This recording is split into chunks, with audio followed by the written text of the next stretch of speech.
rồi thỏm vào vậy vô bên nào mà xui bên nào mà này nè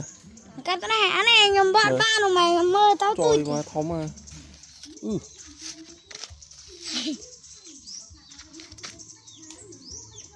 bị đạo như lột đấy bị lốt này á chập hai chó vậy không men đâu